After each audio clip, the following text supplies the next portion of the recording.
자, 우리 옆에 분 한 번 더 인사하겠습니다. 예수님과 동행합시다. 인사하겠습니다. 예수님과 동행합시다. 우리의 삶이 주님과 동행하는 모두가 되면 좋겠습니다. 자, 오늘 하나님 말씀 레위기 말씀 함께 나누겠습니다. 성경을 읽다 보면 위기를 만나죠. 레위기, 그죠? 위기를 만납니다. 좀 농담이 좀 먹히나요? 아재 개그라고 싫어하시는 분들도 계시는데 뭐 아재씨가 된 것 같아요 이제. 실제로 많은 사람들이 레위기에서 통독을 멈추죠. 왜 멈출까요? 나랑 상관없는 얘기인데 어려우니까 멈추는 거예요. 1장의 번제부터 생소하잖아요. 지금은 소나 양을 잡는 걸 보는 일이 없는데 각을 뜨고 불을 사르라, 멀게 느껴지는 겁니다. 이후에도 제사법이 복잡하게 나오고 제사장 위임식, 복잡한 율법 규정들, 이런 걸 보다 보면은 이해가 안 되고 비슷한 내용만 반복되는 것처럼 느껴질 때도 있어요. 인내심을 가지고 열심히 읽다가 내가 왜 이걸 읽고 있지? 뭐 이러는 그런 때도 있어요. 자, 그런데 레위기도 하나님의 말씀이에요. 지금 우리에게도 유효하기 때문에 성경 안에 있는 겁니다. 레위기를 통해서도 예수님을 발견할 수 있어요. 그 은혜가 우리에게 있어야 됩니다. 그래서 레위기를 읽을 때도 예수님을 발견하기 위해 읽어야 해요. 그러면 레위기가 다르게 다가올 수 있어요. 어떤 지루한 율법 규정이 아니라 나를 향한 하나님의 은혜의 말씀이 될 수 있습니다. 자, 우리 모두에게 그런 은혜가 있는 이 한 주 되기를 축원합니다. 자, 그 시작점이 오늘 보면 1절인데요. 우리 1절을 같이 읽겠습니다. 시작. 여호와께서 회막에서 모세를 부르시고 그에게 말씀하여 이르시되. 아멘. 자, 레위기의 시작은 부르심입니다. 하나님께서 물에서 건져낸 모세를 이스라엘 민족의 대표자로 회막에서 부르셨다라고 기록하잖아요. 여기서 회막은 하나님이 임재하시는 곳입니다. 거룩한 땅이라는 의미죠. 그래서 아무나 들어갈 수 없었어요. 그런데 모세는 그 회막에 들어갔고 하나님의 말씀을 직접 들었죠. 자, 이 상황을 좀 생각해 보면 이전에도 반복됐던 일이 있어요. 하나님께서 거룩한 땅에서 부르시고 말씀하시는 장면. 어디가 생각나십니까? 출애굽기 3장. 하나님께서 떨기나무 가운데서 모세를 부르시고 내 발에서 신을 벗으라 하셨던 그 거룩한 땅의 장면이죠. 그때 하나님은 모세에게 새로운 사명을 주셨습니다. 이후에 모세도 이스라엘 백성도 완전히 새로운 존재가 됐죠. 광야에서 양을 치던 노인이 이스라엘 민족을 구원할 사명자가 됐어요. 애굽에서 노예로 고통받던 이스라엘 민족이 하나님의 거룩한 백성으로 변화됐어요. 이 거룩한 땅의 부르심, 이게 변화의 시작점이었는데 오늘 레위기도 그 장면으로 시작하고 있는 겁니다. 이스라엘을 거룩한 백성으로 바꾸시기 위한 하나님의 부르심이죠. 자, 그래서 레위기의 시작은 은혜예요. 자, 그 관점으로 2절 우리 같이 읽겠습니다. 시작. 이스라엘 자손에게 말하여 이르라. 너희 중에 누구든지 여호와께 예물을 드리려거든 가축 중에서 소나 양으로 예물을 드릴지니라. 아멘. 하나님은 모세에게 예물을 말씀하셨어요. 그런데 예물을 가져와라 라고 요구하시는 건 아니에요. 하나님은 부족한 것이 없는 분이기 때문입니다. 시편 50편 9절부터 11절에 이렇게 말해요. 내가 내 집에서 수소나 내 우리에서 순념소를 가져가지 아니하리니 이는 산림의 짐승들과 뭇산의 가축이 다 내 것이며 산의 모든 새들도 내가 아는 것이며 들의 짐승도 내 것임이로다. 아멘. 하나님 모든 걸 가지고 계시다는 거죠. 그래서 우리에게 무언가를 뺏어갈, 요구할 필요가 없는 분이에요. 우리가 무엇을 드렸다고 만족시킬 수 있는 분도 아닙니다. 하나님은 물질에 따라 움직이는 분이 아니에요. 그런데 인간의 종교심이 하나님을 우상처럼 여기고 싶어 하는 거예요. 자신이 원하는 걸 얻어내기 위해서는 하나님처럼 자신의 뜻을 이루는 신보다 내가 뭔가를 줘서 얻어낼 수 있는 조건적인 방식이 훨씬 이득이기 때문에 하나님을 우상처럼 여기고 싶은 마음이 인간에게 있어요. 그래서 레위기를 종교 규율처럼 만들죠. 이렇게 하면 복을 받는다. 공식으로 레위기를 전락시켜 버리는 거예요. 그러면서 레위기 26장 3절과 4절을 오해하게 만드는데요. 같이 한번 읽겠습니다. 시작. 너희가 내 규례와 계명을 준행하면 내가 너희에게 철 따라 비를 주리니 땅은 그 산물을 내고 밭의 나무는 열매를 맺으리라. 아멘. 자, 하나님은 순종의 복을 약속하고 계세요. 맞아요. 순종하면 복을 받습니다. 그런데 이건 공식이 아니에요. 순종은 순수한 게 먼저예요. 복을 얻기 위해서 순종하면 그건 하나님이 원하시는 의도가 아니에요. 순종의 이유는 하나님을 사랑하기 때문이에요. 하나님을 사랑해서 말씀을 지키는 사람에게 하나님이 복을 주시는 거지, 말씀을 지키면 복을 주신다는 의미는 아니에요. 하나님은 중심을 원하시는 분입니다. 성경에서 여러 차례 강조합니다. 하나님은 물질이 아니라 우리의 마음을 원하세요. 그래서 호세아 선지자가 호세아 6장 6절에서 이렇게 말합니다. 나는 인애를 원하고 제사를 원하지 아니하며 번제보다 하나님을 아는 것을 원하노라. 하나님은 인애를 원하신대요. 이 사람 이름 최인애, 김인애 뭐 이런 인애 말고 여기서 말하는 인애는 히브리어 헤세드입니다. 헤세드. 이건 언약 관계 안에서 있는 신실한 사랑이에요.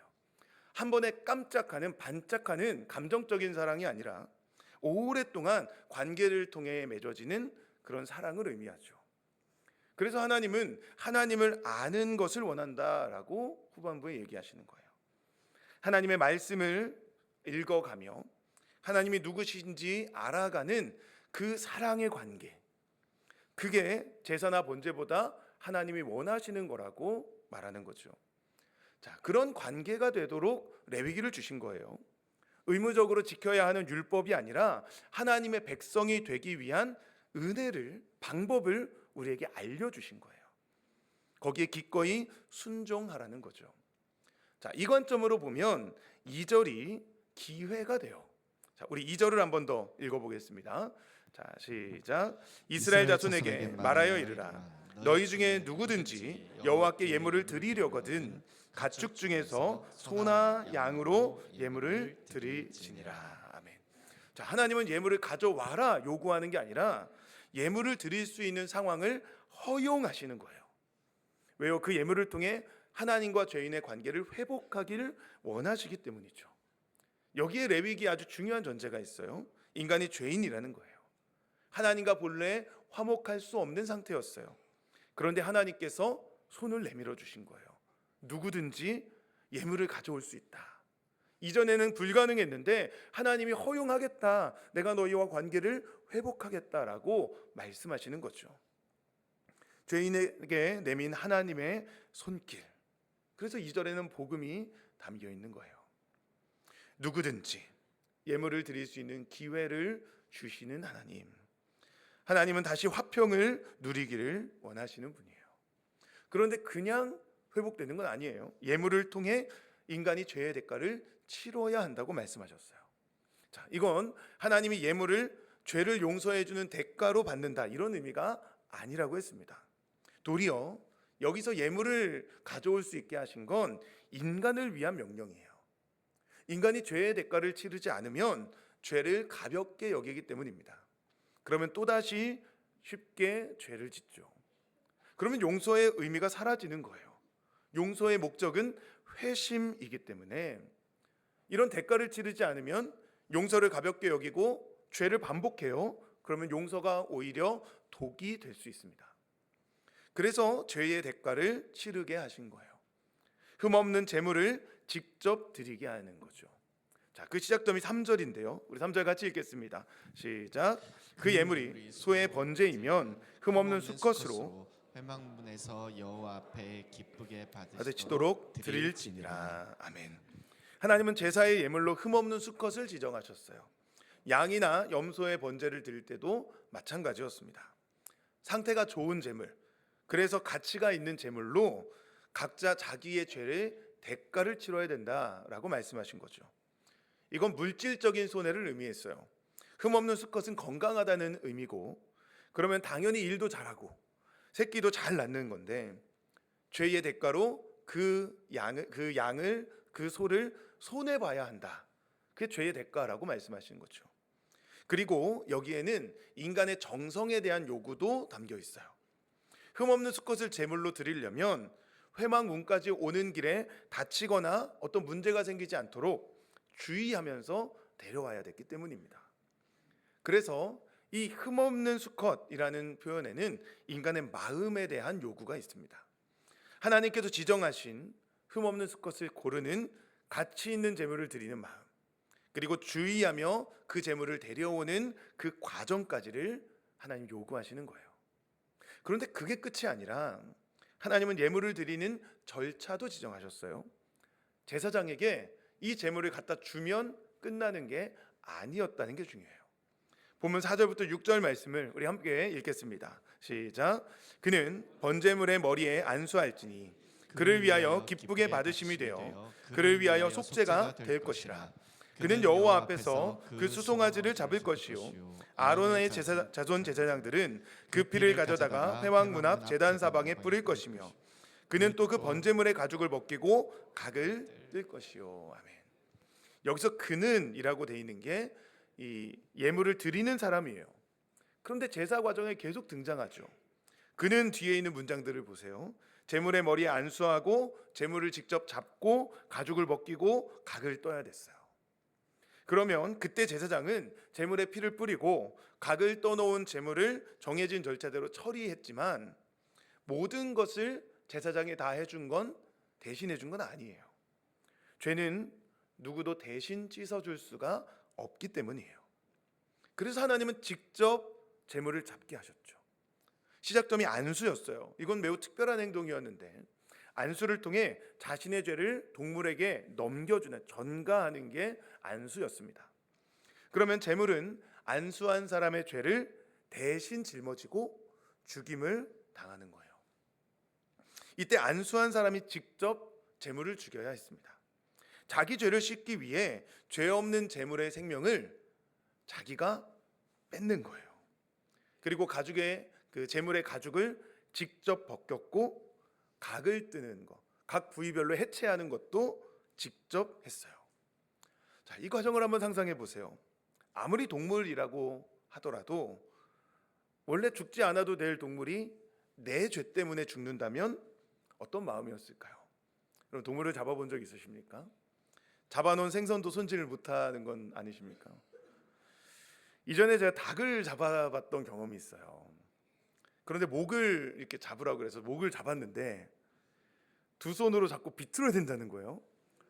오, 근데 이게 안 되더라고요. 이 목에 이 뜨끈뜨끈뜨끈 하면서 핏줄이 흐르는데 이 따뜻한 목을 꺾을 수가 없어서 그냥 거기서 내려놨어요. 뭐라고요? 네, 모르겠습니다. 근데 물론 뭐 현대인이니까 뭐 그럴 수 있죠. 죽음에서 멀어진 세상, 생명을 뺏는다는 게 우리는 참 어려운 거예요. 반면에 고대 사회는 죽음에서 가까웠죠. 동물 잡는 모습은 어려서부터 흔하게 봤을 거예요. 하지만 그럼에도 불구하고 나의 죄를 대신해 동물을 내가 죽인다는 건 어려운 일이었어요. 본래 내가 이 제물처럼 죽어야 됐다는 것, 이 제물처럼 처참하게 분해되고 죽어야 했다는 걸 내가 느낀다면 그게 죄의 무게라는 걸 직접 느끼는 거죠. 그게 하나님께서 제사를 명령하신 목적이었어요. 그러면 죄를 쉽게 지을 수 없는 거죠. 죄의 심각성을 인식하며 거룩한 삶을 다짐하는 거죠. 그렇게 거룩한 백성으로 지어져 가게 하신 거예요. 그런데 이게 시간이 지나면서 점점 문제가 생기기 시작해요. 처음에는 바퀴벌레도 못 잡던 가녀린 여인이 세월이 흐르면 생선 대가리를 겁없이 때리는 것처럼 재물을 잡는 일이 무뎌지는 거예요.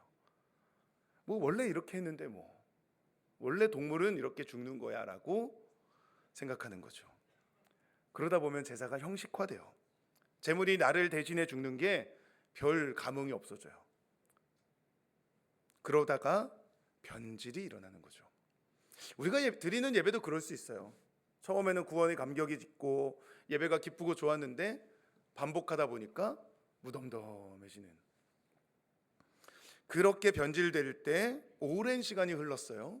그리고 누가복음 18장 11절 12절의 기도가 드려졌죠. 우리 같이 읽겠습니다. 시작. 바리새인은 서서 따로 기도하여 이르되 하나님이여 나는 다른 사람들 곧 토색, 불의, 간음을 하는 자들과 같지 아니하고 이 세리와도 같지 아니함을 감사하나이다. 나는 일해에 2번씩 금식하고 또 소득의 11조를 드리나이다 하고. 아멘. 자, 여기서 바리새인은 자신의 의로움을 자랑하죠. 다른 사람과 같지 않다는 거예요. 그런데 자랑하는 근거를 보니까 종교적 행위예요. 일해에 2번씩 금식하고 소득의 11조를 드리나이다. 행동으로도 열심히 하고 물질로도 드린다는 거예요. 그러니까 나는 충분한 대가를 치렀으니 나는 의롭다. 내 죄는 씻겨졌다. 말하고 있는 거죠. 이건 완전히 잘못된 생각이에요.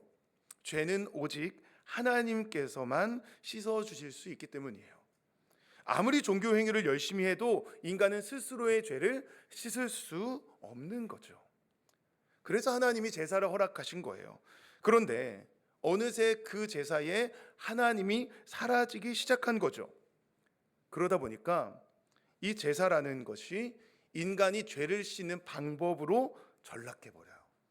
그러면 죄 씻음이 권리가 되는 거죠.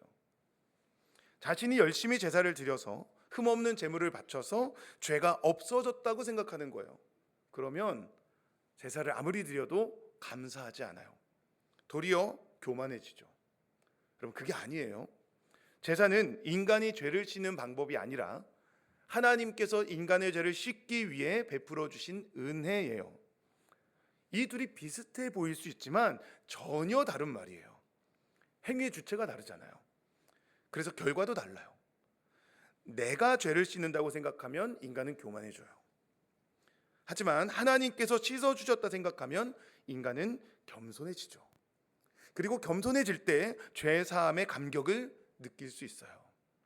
우리 예배도 마찬가지예요. 내가 드리는 게 아니라 하나님께서 허락해 주신 거예요. 여기서 중요한 전제 조건은 스스로를 죄인으로 인정하는 겁니다. 용서는 죄인이 받기 때문이에요. 의인은 용서받지 못해요. 아니, 용서받을 필요를 느끼질 못해요. 그게 의인이에요. 그래서 예수님은 마태복음 9장 13절에서 이렇게 말씀하셨어요. 너희는 가서 내가 긍휼을 원하고 제사를 원하지 아니하노라 하신 뜻이 무엇인지 배우라. 나는 의인을 부르러 온 것이 아니요 죄인을 부르러 왔노라 하시니라. 아멘. 예수님은 죄인을 부르러 오셨어요. 율법을 잘 지키며 스스로를 의인이라고 생각하는 교만한 사람이 아니라 하나님 저는 죄인입니다 라고 고백하는 사람을 예수님 부르러 오셨어요. 제사를 드리며 그 죽어가는 재물에 아파하고 내가 저 재물처럼 죽었어야 한다는 사실을 인식하는 사람을 주님은 원하시는 거죠. 용서는 오직 죄인이 되어야 받을 수 있어요. 이건 죄를 더 지으시라는 말은 아닙니다. 우리가 지은 죄는 이미 충분해요. 다만 죄를 인식하지 못하고 살 뿐이죠. 그런데 많은 사람들이 나는 죄인이 아니라고 말해요. 난 법 없이도 산다 주장하죠. 착하게 살았으니 죄가 없다라고 말해요. 그런데 여러분 정말 그럴까요? 원죄를 통해 인간은 이미 죄인이 되었어요. 내면에 죄가 들어왔습니다. 그래서 아무리 착하게 산다고 해도 막상 마음 깊은 곳을 들여다보면 죄에서 자유한 사람은 없어요.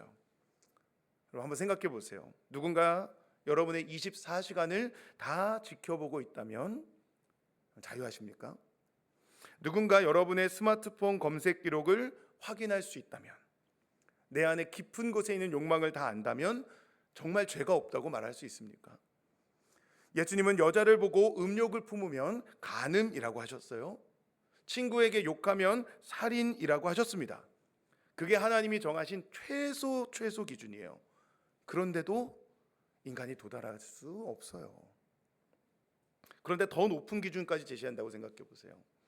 해야 하는데 안 하는 죄까지 포함한다고 하면, 아프리카에 죽어가는 아이도, 세상의 불의한 현실도 내가 행동하지 못한 죄가 된다면 누가 의인이라고 할 수 있습니까? 누구도 죄에서 자유할 수 없어요. 인간적인 수준에서는 도덕이나 법을 지킨다고 할 수 있지만 하나님의 기준으로 보면 발끝에도 미치지 못하는 게 인간이에요. 인간은 누구나 죄인입니다. 아담의 원죄로 세상에 들어온 죄는 모든 사람이 죄를 짓게 만들었어요.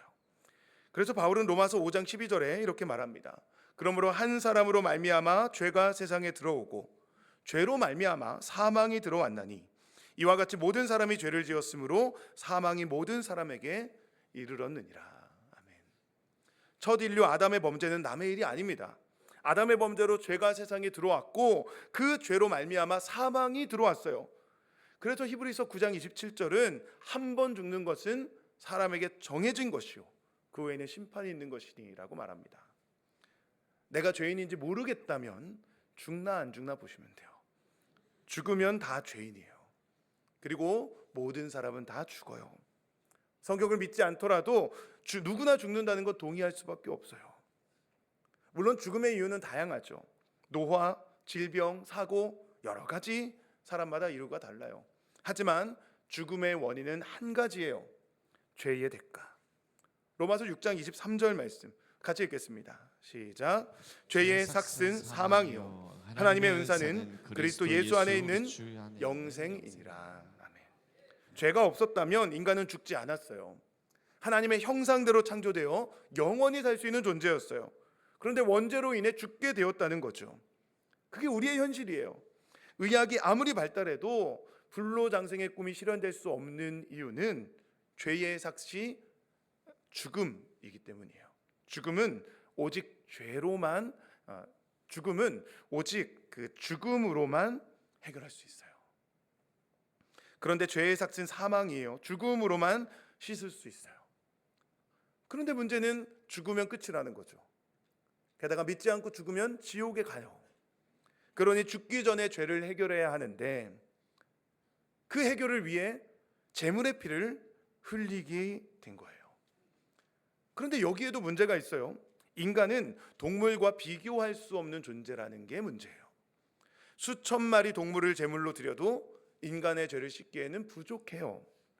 인간은 그보다 가치 있는 존재, 하나님의 형상이기 때문입니다. 그래서 마치 고급 자동차를 사려고 조개 껍데기 가져오는 것과 비슷해요. 동물 제사가요. 그렇다고 인간을 제물로 드릴 수는 없죠. 모든 사람은 평등한데 어떤 사람의 죄를 씻기 위해 다른 사람을 제물로 드리는 건 말도 안 되는 일이에요. 그래서 인간에겐 소망이 없었던 거예요.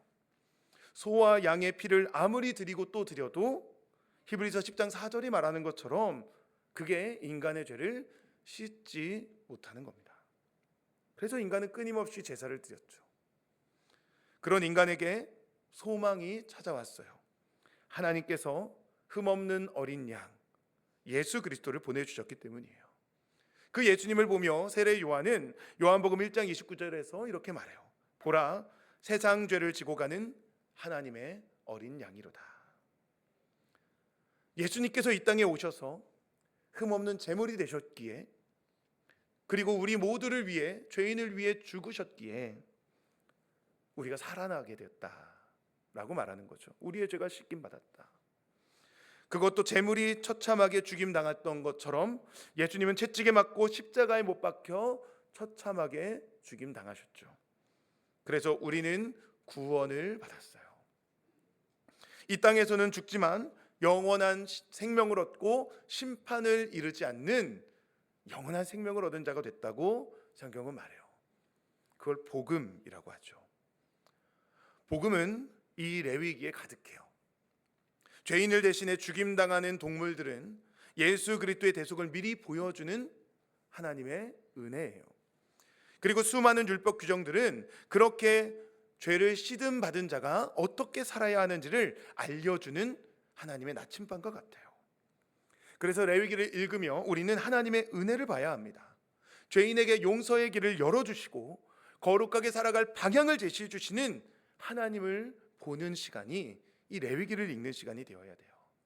자, 그렇게 보면요, 이 제사에 대한 규정이 은혜가 됩니다. 8장부터 나오는 제사장 위임식과 규례도, 11장부터 나오는 정결함과 부정함에 대한 여러 가지 규정들도 내가 용서받은 자로서 추구해야 되는 거룩한 삶으로 변화돼요.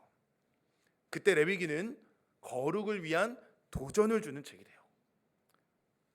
레위기 19장 2절에서 너희는 거룩하라 명령하신, 그리고 이어지는 수많은 규정들이 내가 이렇게 해보고 싶다, 내가 이렇게 살아봤으면 좋겠다, 그런 도전이 일어나는 책이 되는 거예요. 물론 레위기에 있는 규정들을 현실에 그대로 적용할 수는 없는 경우들이 많아요. 하지만 그 규정들이 주는 거룩을 향한 열망, 하나님이 씻어주신 그 거룩해진 백성들이 살아야 하는 삶이 내 삶의 목적이 되는 거예요. 나 이렇게 살아보고 싶다. 하나님은 그렇게 우리가 제물이 되기를 원하세요. 그리고 그렇게 우리의 삶을 드릴 때 하나님은 기쁘게 받으십니다. 그래서 본문 3절과 4절에 기쁨이라는 단어가 반복돼요. 우리 본문을 함께 읽겠습니다. 자, 시작.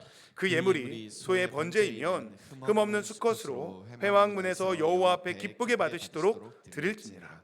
그는 번제물의 머리에 안수할지니 그를 위하여 기쁘게 받으심이 되어 그를 위하여 속죄가 될 것이라. 아멘. 제물은 기쁘게 받으시도록 드려야 돼요. 이건 감정을 말하는 게 아니라요, 드리는 사람의 자발성을 의미해요. 그래서 본문이 강조하는 건 자원하는 마음입니다. 어떤 의무감으로 어쩔 수 없이 드리는 게 아니라 하나님을 사랑하기에 내 삶을 하나님께 내어드리는 그 거룩을 향한 열망을 말하는 거예요. 그때 하나님께서 제물을 기쁘게 받으십니다. 하나님 명령하신 대로 그렇게 내가 제물이 되어지는 것, 그게 이 레위기를 읽으며 우리의 마음이 되어야 돼요.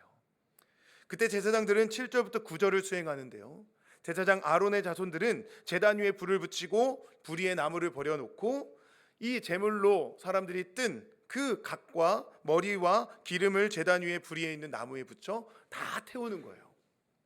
그리고 하나님은 그것을 아름다운 냄새, 향기로운 냄새라고 말씀하셨어요. 이 장면을 생각해 보면 동물의 털과 내장과 정강이까지 다 타기 때문에 아마 역한 냄새가 났을 가능성이 높아요. 그런데 본문은 여호와께 향기로운 냄새라고 합니다. 물리적인 향기를 말하는 게 아니에요. 하나님의 백성이 제물을 온전히 드렸을 때 하나님이 기쁘게 받으셨다라는 의미예요.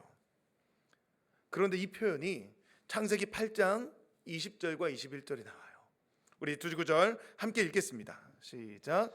노아가 여호와께 제단을 쌓고 모든 정결한 짐승과 모든 정결한 새 중에서 제물을 취하여 번제로 제단에 드렸더니 여호와께서 그 향기를 받으시고 그 중심에 이르시되 내가 다시는 사람으로 말미암아 땅을 저주하지 아니하리니 이는 사람의 마음이 계획하는 바가 어려서부터 악함이라. 내가 전에 행한 것 같이 모든 생물을 다시 멸하지 아니하리니. 아멘. 이 장면은 노아가 홍수 심판 이후에 방주에서 나와 번제를 드렸던 이야기예요. 그때 하나님께서 그 향기를 받으셨다고 하죠. 이게 오늘 본문과 같은 단어예요.